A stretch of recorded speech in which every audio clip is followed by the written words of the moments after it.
আজকে আপনাদেরকে দেখাবার জন্য চলে এসেছি লাইভ। দেখুন সর গাছের জন্য আপনারা অনেক কমেন্ট করেছেন বা এই যে বলছেন সর গাছ কেমন জিনিস, ভিডিওতে দিয়েছিলাম কিন্তু আপনারা বুঝতে অসুবিধা হয়েছে এবং কমিউনিটি পোস্টে দিয়েছিলাম, সেখানেও আপনারা বুঝতে পারলেন না।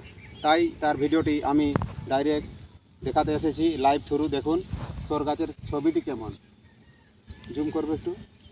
এই যে সর গাছের ছবিটি দেখুন, এই যে সর গাছ, যেখানে বলা হয়েছে যে আফুলা সর গাছ। আফুলা সর গাছ মানে হচ্ছে সর গাছে এখন পর্যন্ত ফুল আসে নাই।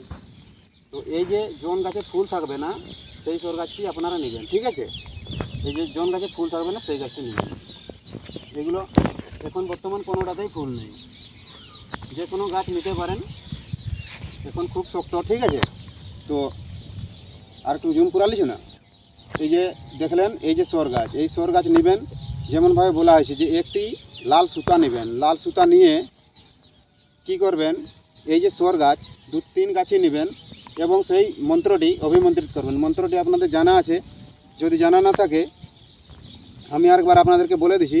দেখুন মন্ত্রটি কেমন আছে। মহিপাল মহাদেব গোঠে দিলেন হানা, অবলার বালাই গেল হলো ফুল্ল মান্না, দোহাই দিয়া ধর্মের মহিপাল হাসে, বসন্ত রোগের বিষ জ্বলে গেল ভাসে।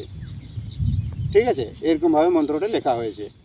3 বার মন্ত্রটি বলবেন এবং 3টি ফুঁ দিবেন সেই সর গাছের উপরে, এবং সেই যে গরুর উপরে বসন্ত রোগ হয়ে থাকবে সেই গরুর শিঙে এটি বেঁধে দেবেন। তারপরে দেখবেন কিছুদিনের মধ্যেই এটি তার সুস্থ হয়ে যাবে আর এই রোগটি তার ভালো হয়ে যাবে।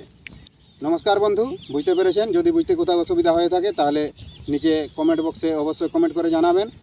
আর যদি তবু বুঝতে অসুবিধা হয় আমার হোয়াটসঅ্যাপ নম্বরে আপনারা যোগাযোগ করতে পারেন।